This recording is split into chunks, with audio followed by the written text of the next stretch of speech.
काका, ये धारा 370 क्या है? धारा 370 क्या है ये जानने के लिए 42 साल पीछे जाना होगा बेटा। अंग्रेजों ने टू नेशन थियरी के तहत हिंदुस्तान के दो टुकड़े कर दिए, एक हिंदुस्तान और पाकिस्तान। पाकिस्तान की बहुत इच्छा थी कि जम्मू कश्मीर का विलीनीकरण पाकिस्तान में हो जाए, और राजा हरि सिंह चाहते थे कि कश्मीर एक स्वतंत्र देश रहे।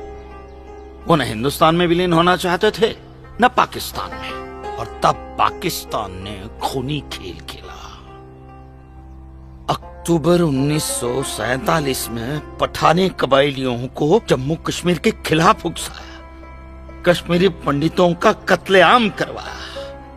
ऐसे हालात देखकर राजा हरि सिंह ने घबराकर नेहरू जी से कहा, कृपा करके आप कश्मीर को बचा लीजिए। मैं ऐसे हालात में चाहता हूं कि कश्मीर का विलीनीकरण भारत में ही हो जाए, सेना भेजिए। लेकिन जब तक भारतीय सेना कश्मीर पहुंची बहुत देर हो चुकी थी।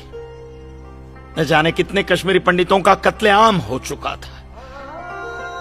कश्मीर का 1/3 हिस्सा पठानी कबायलियों ने अपने कब्जे में कर लिया था। लेकिन अपनी इस नीच हरकत के बाद भी पाकिस्तान बाज नहीं आया। पठानी कबायलियों और भारतीय सेना के बीच युद्ध जारी रखा पाकिस्तान ने। संयुक्त राष्ट्र सुरक्षा परिषद के 3 सदस्य आयोग की रिपोर्ट पर 13 अगस्त 1948 को पठानी कबायलियों और भारतीय सेना के बीच युद्ध विराम घोषित हुआ, और यह तय किया गया कि कश्मीर समस्या का हल जनमत के आधार पर ही होगा। सितंबर 1951 में मताधिकार के बाद एक बार फिर जम्मू कश्मीर के भारत में विलय की पुष्टि की गई, मगर इसी दौरान शेख अब्दुल्ला ने अपने हाथों से धारा 370 का ड्राफ्ट तैयार किया और नेहरू जी को सौंपा। सरदार पटेल और अंबेडकर साहब की मर्जी के खिलाफ 1952 में नेहरू जी ने इसे लागू भी कर दिया।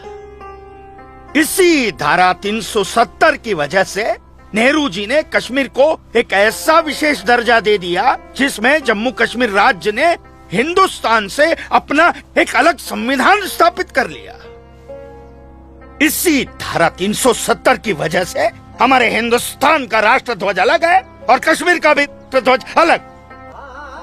इसी धारा 370 की वजह से कश्मीर की कोई भी महिला यदि भारत के किसी भी अन्य राज्य के नागरिक के साथ शादी करती है तो उस महिला की नागरिकता समाप्त हो जाती है। लेकिन यदि वो महिला अगर किसी पाकिस्तानी नागरिक के साथ शादी करती है तो पाकिस्तानी नागरिक कश्मीर का नागरिक हो जाता है, हिंदुस्तान का नागरिक हो जाता है। इसी धारा 370 की वजह से भारत के किसी भी अन्य राज्य का नागरिक जम्मू कश्मीर में जमीन खरीद नहीं सकता, व्यापार नहीं कर सकता।